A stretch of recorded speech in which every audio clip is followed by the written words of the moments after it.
don't be scared. You don't need to have a huge network, wealthy family, or a specific degree or something. If you know at least the direction where you want to go, if you have a vision of something, you will find the money, you will find the people who can support you on that, everything on the road. But to be honest, the hardest part is the first step. And you need to have the boldness to do that. And to be a naive person. You need to start and say, we can do it. Parce que la communauté est clé, parce que l'entraide nous possède, on a décidé de mettre en lumière tous ces visionnaires. Bienvenue dans le podcast Build a City for Good de Daphni. Hi everyone, welcome to this new episode of our podcast. My name is Roxanne, I'm partner at Daphni, and I'm super happy to share this moment with you today.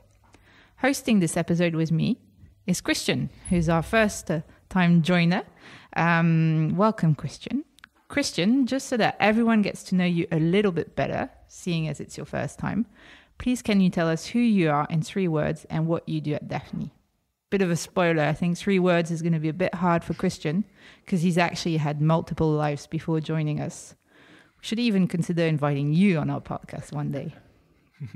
Thanks, Rox, for the intro. And definitely 3 words would be too hard for me. I'm by far the most talkative person in the Daphni team. And that's why my job here, it's as an investor, I cover everything outside of France, I like to say, but mostly Germany and the Nordic countries. But you can find me basically anywhere, the traveling Brazilian, as I like to say. And then in 3 words, difficult, but I'll say a curious person. Unapologetic and always a dreamer. Thank you, Cristian. Lovely to be here with you today. All right, we've said a bit about ourselves. Let's meet our guest. So today we're welcoming David Oudsandji. Welcome, David. Thanks for having me. David, you're the founder of Voltfang, which Cristian dig deep in Germany, a solution to repurpose batteries from electrical vehicles into industrial storage system. You'll tell us all about this in a few minutes. Daphni is a proud investor, of course, of your project, and you're joining us today directly from Aachen in Germany, where you're usually based. I would have suggested to host this podcast in German, but my German is pretty bad. So thank you for doing it in English with us. Of course. And maybe we can start. Maybe, Cristian, you can go ahead with the first question. Yeah, sure.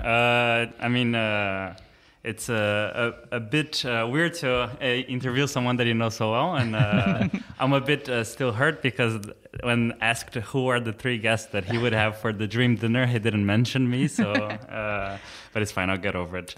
But before kicking off the episode, I think speaking about Voltfang, which is, of course, a very exciting company in a very exciting space. Let's hear more about David or David. So who are you? What did you dream as a kid? And what are you passionate about? So thanks, first of all, for hosting me or us and also being on board. It's more than 6 months or even more. And so far, it was a pleasure to have you on board. I'm David. I'm the co-founder and CEO of Voltfang. My childhood dream was always to fund or to build something my own, because there was the sayings of my dad that he always said, do something your own, always build something your own. And therefore that was always in my head. And through school and college and everything, I was introduced to Roman and Afshin, so in the RWTH in Aachen, where we all studied together, now 10 years ago. And then quite a while later, we then bought together a camper van.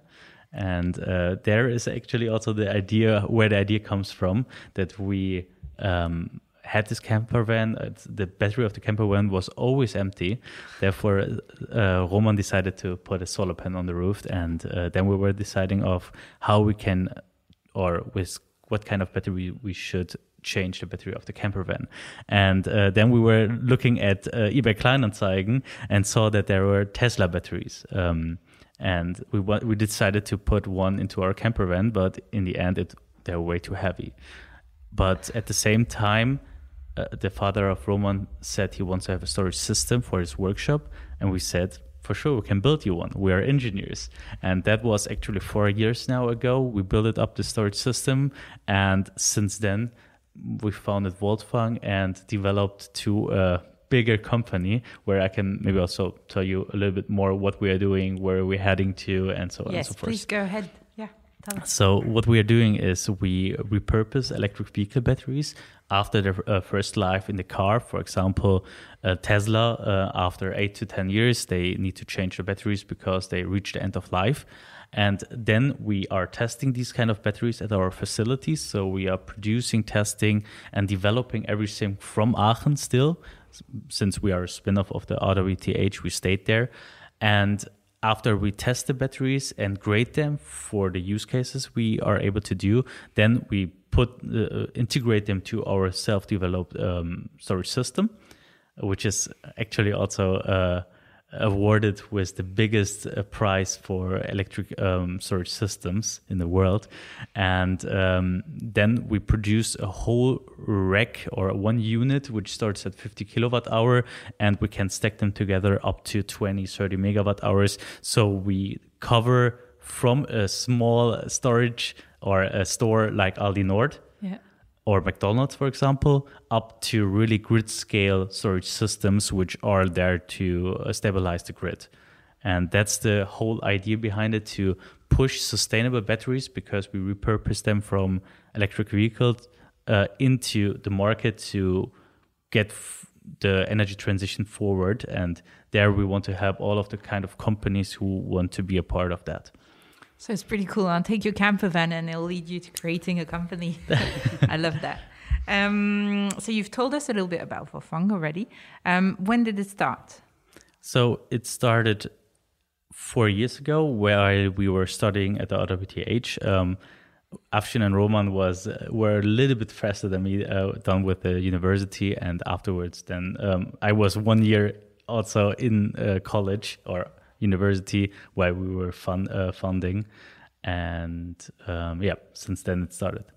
Okay, cool. I think Cristian, you wanted to ask. Yeah, and then it's fun because coming from engineering school and transforming that into a company, how was that process for you guys? Actually, really similar, because engineering taught us a lot. What engineering taught us was, in the end, problem solving.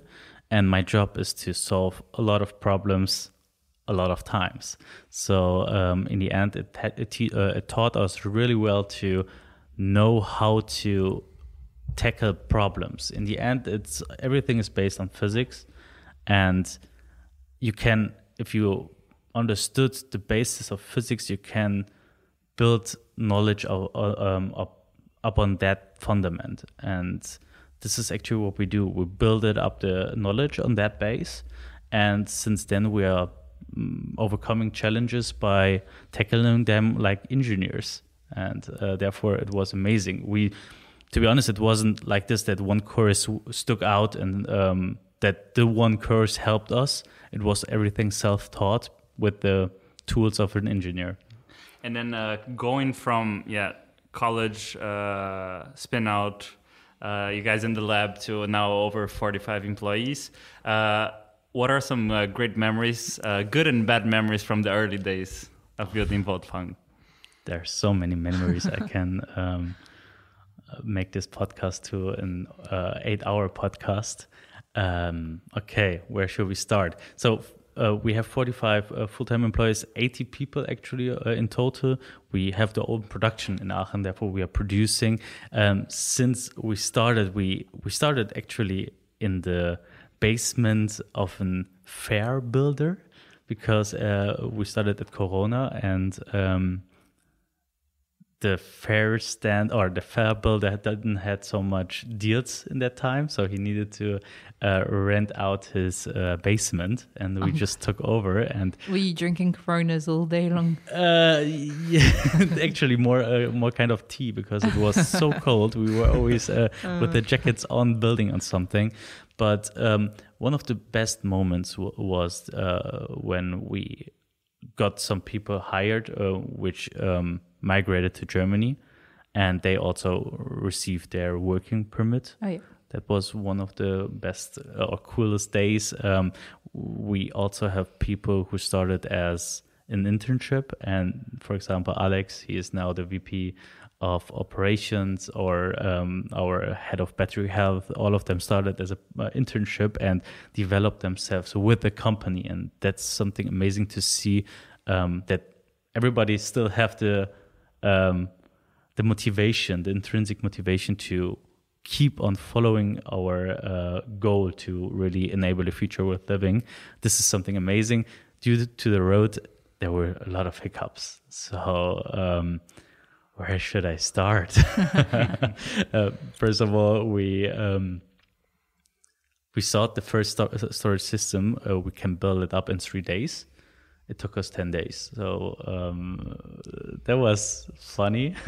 A lot of nights without a lot of sleep. That's like when I built my IKEA furniture. I think it's going to take me half an hour, and 4 hours later I'm still on it. That's right. It's tough because salespeople, they always oversell, and then it's the tough job of the technical team of delivering. But then as the early startup, you're both. So you're overselling, and then you're actually the one building it. Actually, it was really always like this, that before we had a real product, we were always selling the product. We had a prototype, but then when we sold it, we need to develop it and build it and then iterated it afterwards. So we made a minimal viable product in hardware, which I didn't see before, but it's actually really good because you just build things which the customer really needs and doesn't build something around it, which nobody cares.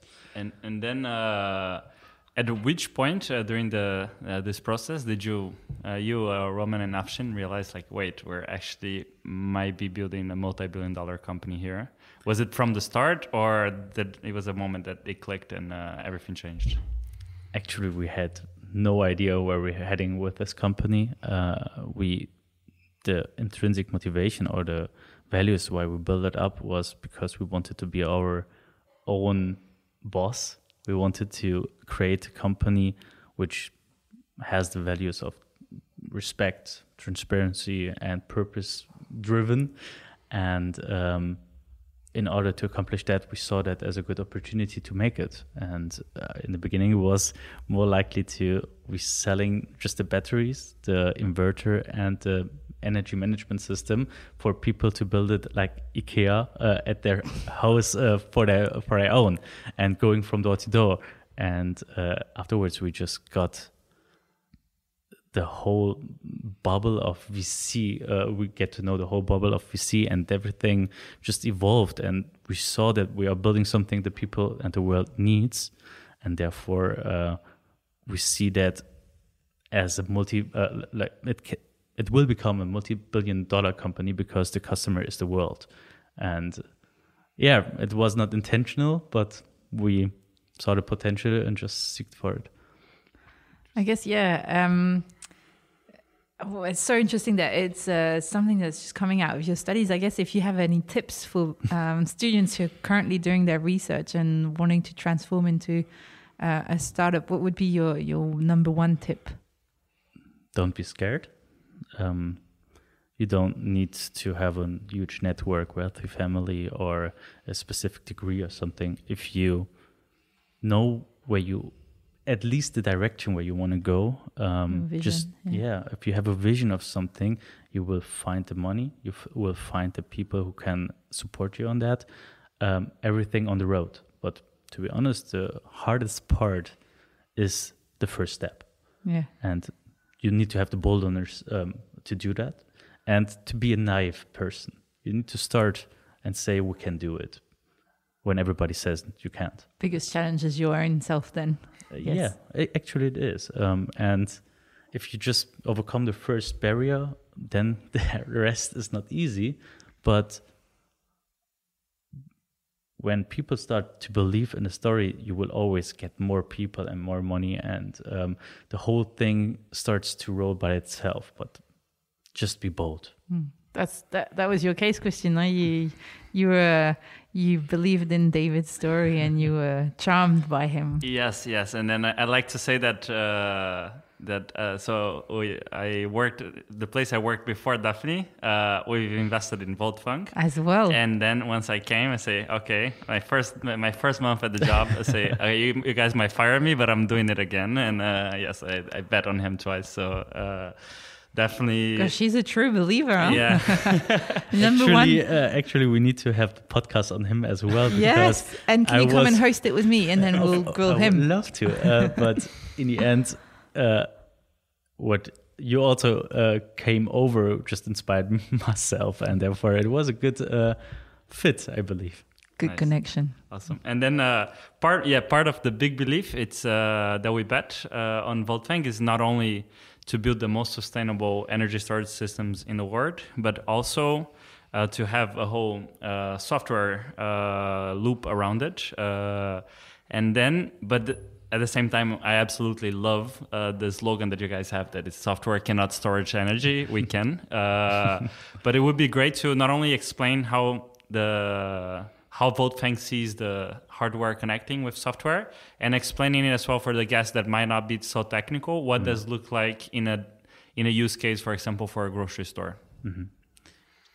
So the first thing we needed to prove was that we are capable of building the hardware in scalable way with a good margin on it, and that we did last year. And while we were doing that, we also built up our software, because we believe that it's a software-enabled hardware component to really, or the whole product is software-enabled, because in the end, the storage system is the heart of the whole energy management, but the energy management system with its software component is like the veins to tackle all of the other products like the solar roof, the charging points, the heat pump. All of these kind of things need to be connected over one layer. And since the hardware of the storage system is the only one who can really store and give away energy, that's the perfect solution for this optimization of this whole energy management system. And that's nothing where we stop, because we believe the energy management is right now really at its basics. And we want to improve that really, really much, because first of all, you can improve the energy management at, for example, a facility.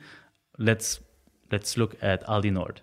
They have, for example, peaks, which you need to shave, or which you should shave, because it's a lot of costs which come there every year, just because one peak, for example, in the summer when it's getting really hot and the cooling systems are running really high.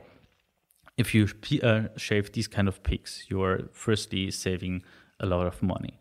And in the meantime, you can for sure optimize your self-consumption from the solar roof.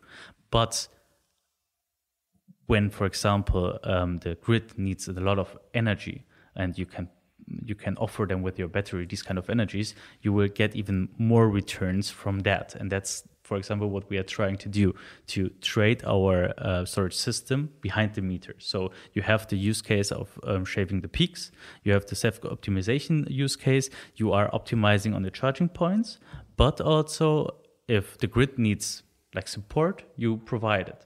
And this kind of multi-use stage, this is untapped yet. And with our next our next milestone will be to untap that and to build the best software to make that as efficient as possible. Because if we make the return on the batteries really like a few years just, we can put a lot of capacity into the market. And since we always sell our storage system with inverter and energy management system, we are always the gatekeeper to the whole capacity potential. And that's the big idea, to push so much sustainable capacity into the market that if the grid needs it, we can access it. And that's the broader idea over the whole hardware, software, and everything. Awesome. And then I think you kind of like already jumped into the next question, which is as we're rushing against time with the climate crisis and changing the way that our grid works, making energy production and consumption more flexible, what are some of the opportunities that you see in the market and in climate tech that gets you the most excited and and then makes you kind of jump to start building on? So one of the things which makes me really excited is like the whole untapped potential of, for example, renewables, which we have currently in our grid. So solar, wind, we cannot just produce while nobody is using it. Therefore, there's a huge potential on renewable energies which we can take out of these kind of sources. Additionally, with a storage system. And this one is even better with like big storage systems. So not just for an Aldi, a 50 kilowatt hour, not for manufacturing 300, 500, 1 megawatt hour, going up to 20, 30, 50 megawatt hours capacity to be able to really take all of the renewable energies, which are not for free, but if you use them as much as possible, they get next to or in the direction of zero. And this is something I'm really looking forward to enable like these kind of capacities and helping the grids, the energy transition become get faster to its milestones by untapping these capacities.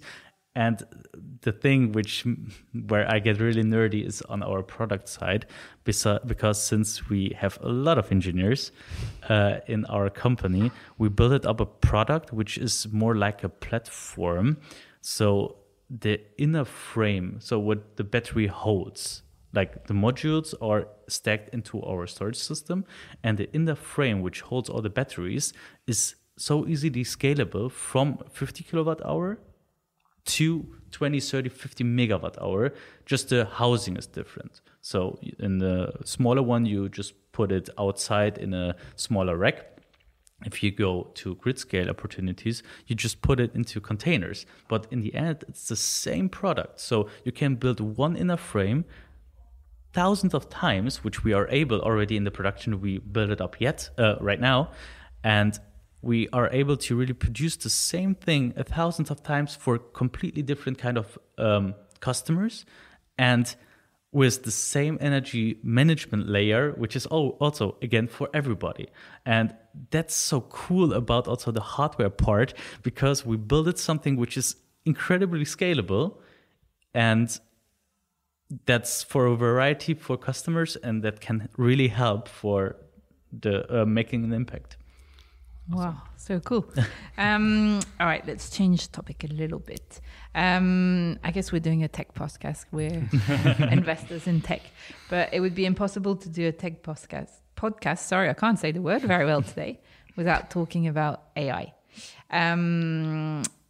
Is there any way you see AI disrupting the energy industry? Do you see it today? Do you see it in your activities? Disrupting is something in energy transition we are talking more on optimizing a lot.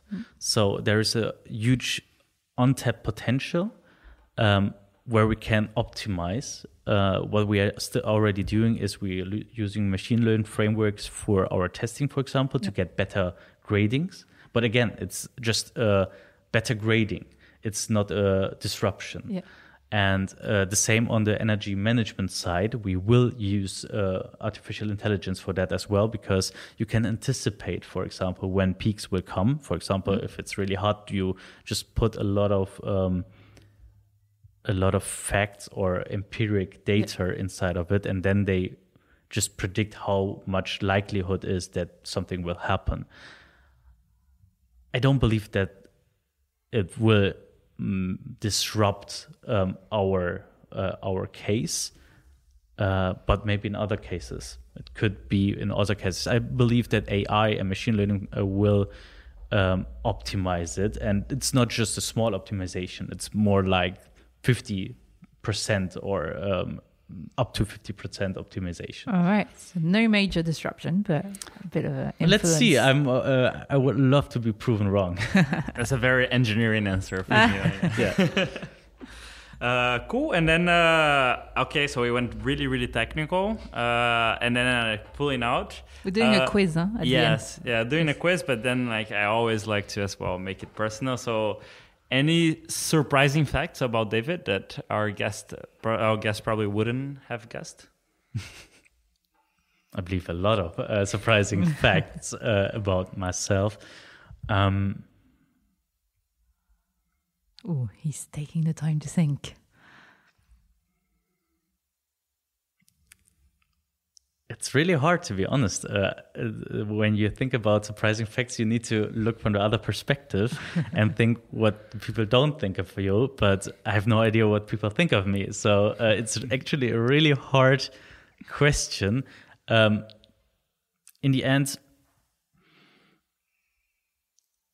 I believe in myself a really positive and optimistic person, but to be honest, I'm also a lot of times really realistic and never pessimistic, but always really conservatively realistic about a lot of numbers. And I love to be proven wrong, and that's the same with, for example, in my head, I'm always like, okay, it probably will not work, and I'm always then again I'm proved wrong. Then you think back to, let's not make myself the own challenge.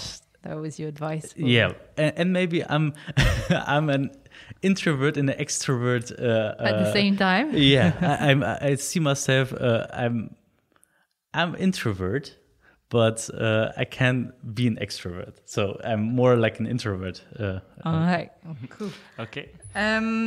Okay, well, so maybe the extrovert side of yourself. Where would we find you outside of work? What's your main interest or hobby or passion? I don't know.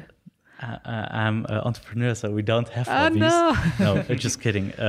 You need to take time, huh? Of course. I adopted a dog with Daphni, my co-founder.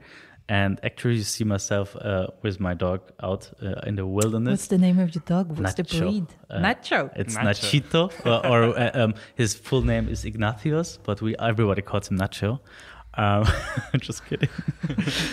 He's a Labrador, and he is the one creature which keeps us calm. And do you take him to work? Every day. Oh, nice. So it was part of the investment thesis. Yeah? Did you meet Nacho? The dog. We met for videos, and then during the day that I was in the factory, I couldn't meet Nacho. Yeah. But then it's a reason to come back to Aachen for sure. For sure. He wasn't on the investment committee. I didn't see him. He had some meetings, appointments. Well, hello, Nacho. Okay, we're not finished, but I do have this one question. If you had to leave one message to other entrepreneurs in the climate space, what would it be? We're at the pivotal time, and just do it. There is so much passionate people, sustainable capital. This is the perfect time to found something in that space and to keep on hoping that the world will become better. And come and see Daphni if you have a project. Huh? Yes, always. For sure. All right, we're going into other types of questions now. Are you familiar with the idea of the 10 ton to 2 tons per year? No. Okay, that's all right. So to reach the Paris Agreement, we would have to decrease our consumption of CO2 from approximately 10 tons right now that we do as European every year to 2 tons, so divided by 5. What would be your idea of how we can achieve this individually, each of us? Working at a climate startup. Working for Voltfang. Always we hiring. are hiring. Apply. As individuals, we are not that strong as a community. So there's just a few companies who are destroying this world.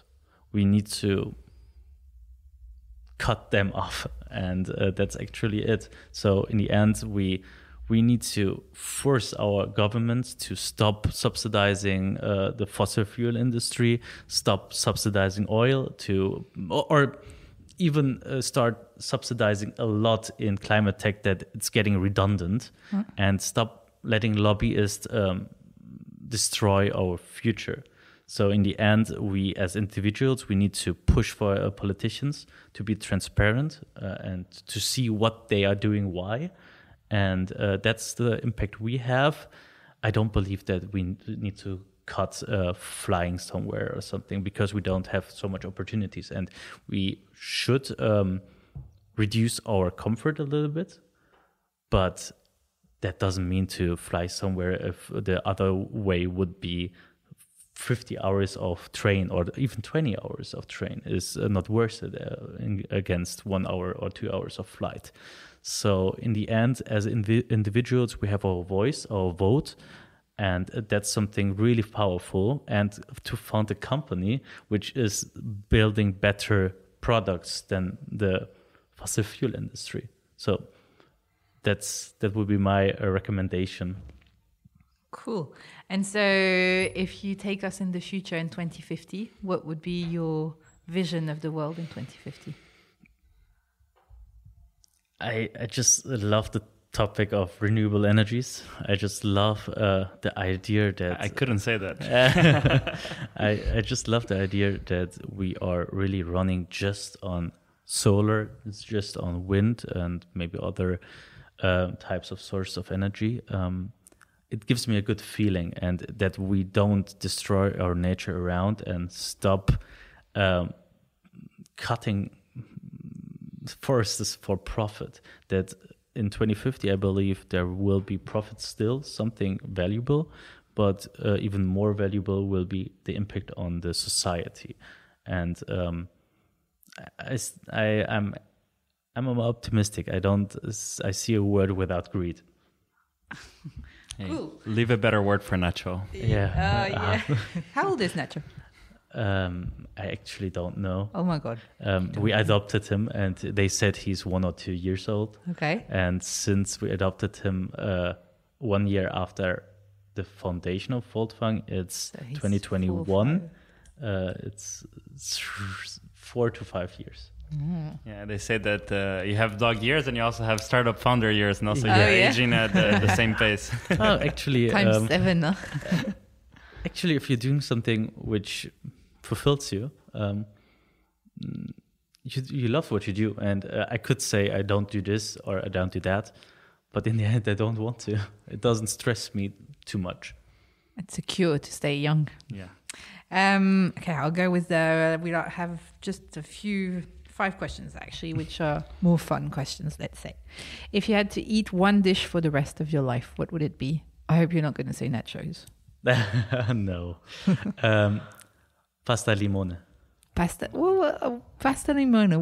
What's in the limone? It's what, lemon? Yeah. All right. That's, Okay. Obviously. Yeah. Okay, I'm just cool. checking. If you had to put a person to illustrate the new Euro bill, who would it be there? Women scientists. Do you have a name? Someone. that Marie comes- Curie. Marie Curie. For sure. What job did you want to do when you were little? Entrepreneur. No, actually, when I was little, I wanted to be a doctor. Okay. Nice. And then if you were to be reincarnated as an animal tomorrow, which animal would it be? Not sure. No, I hope as a bird. As a bird. Eagle. You can fly. You're Yeah. free to go everywhere you want. The one app you will never delete from your phone. Good question. Calm. Calm. Oh, the one is to like go to sleep. No, meditate. But Meditate, also yeah. go to sleep. Yeah. Oh, I don't have that one. Yeah, Yes, that for one. meditation. Yes, I'm You have trying it? to fight anxiety. It's good. Oh yeah. I'm not using it every day, but I wouldn't never delete it. And I have a subscription model for the last 3 years. So Oh, cool. I need to Savor, try yeah, it. it's good. Yeah. All right. I think we're coming to the end of this podcast. Thank you very much, David, for joining us and doing it in English. Thank you. For sure. And thank you, Cristian. I hope you enjoyed your first time. And yeah, you of will course. come I'm back. happy I didn't cuss, so it's a success. Huh? All right, guys. If you like this episode, please don't hesitate to share it. And of course, we'd love to have you join our next episode. Thank you, everyone. Bye. Bye-bye. Bye.